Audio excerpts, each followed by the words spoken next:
Isa na naman pinagpalang gabi sa atin mga ka-Mr. B. Shoutout kay Ma'am from Recto, Manila. Nagpalagay siya ng rose sa kanyang center chest. So, oh my God. Let's do this. Mr. V Skin Art presented. Boss Joy Datos Video.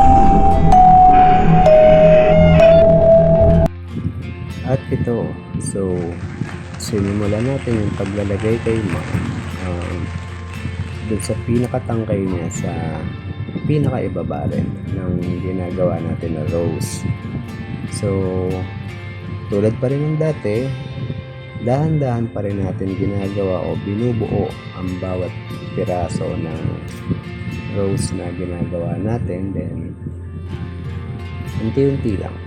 Kasi sa totoo lang medyo masakit naman talaga yung part na yan, or depende pa rin sa client natin, ganun.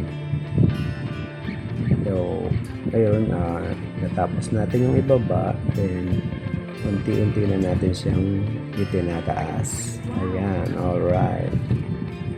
So, kung makikita nyo, medyo naiangat na natin yung gawa natin. So, malapit na natin mabuo pati yung pinaka-petals niya. And black and gray nga lang pala yung ginawa natin dyan. So, nag-whip shading lang tayo para magkaroon ng shade. Yan yung ginagawa natin na rose.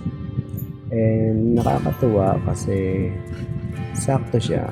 Saktong-sakto yung pagkakalagay natin at bagay na bagay din kay Ma'am. Oh my God. So, napaka-angas and napaka-sexy niyan, larong tignan. Alright.